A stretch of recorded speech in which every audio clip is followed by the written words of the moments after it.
Como Puebla York, se le ha denominado la exposición temporal Estación en el Salón de Horno, ubicado en el municipio de Izúcar de Matamoros. Nau Rodríguez, autor de dicha obra, mencionó que es una exposición colaborativa de paisaje sonoro y collage físico, expresando la cultura de migración. El centro y el sur del país de México y cuáles son las condiciones que ellos viven en Estados Unidos. Recordamos que cerca de 3 millones de habitantes poblanos viven en Nueva York en una reforma o en una situación política bastante delicada. 30 años sin reforma inmigratoria hacen que las condiciones para los migrantes, en general migrantes mundiales que llegan a Estados Unidos, no tengan condiciones reales, condiciones propicias para generar mejores condiciones para sus vidas, mejores condiciones para sus familias. La mayoría de estos migrantes, de estos migrantes que conocimos, que pudimos platicar con ellos en Nueva York, son hombres y mujeres que ya tienen más de 30 años, que no han podido, en la mayoría de los casos, regresar a su país, a su estado. Y ahí estamos. Y esto ha hecho también que la dimensión de la migración tenga características muy crudas y muy rudas para ellos. Gente que ha abandonado a su familia y que no ha podido regresar ni siquiera para poder enterrar a sus familiares más cercanos. Las historias de migración que pudimos conocer, que pudimos escuchar, nos revelan la claridad y la emoción y el corazón que pone la gente para poder vivir y para poder salir adelante en Estados Unidos.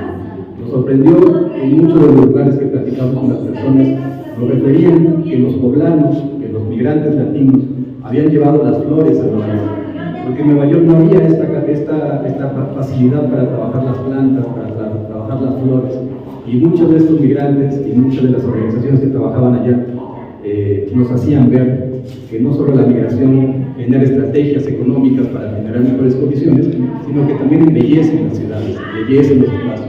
Gracias a esta interculturalidad, a esta multiculturalidad que se vive en los países, vamos a generar también estrategias importantes para salir adelante. A nosotros, a mí sobre todo, y a Alfredo Duarte, quien es el autor de estas fotografías, de estos cuadros que ustedes van a poder observar, nos llamó mucho la atención las estrategias que han hecho los migrantes latinos para sobrevivir en Nueva York. Porque Nueva York es una ciudad difícil, compleja. Estados Unidos es un país hegemónico que plantea ciertas dinámicas también económicas y que mantiene sobre todo a migrantes trabajando y pagando impuestos ya en Estados Unidos.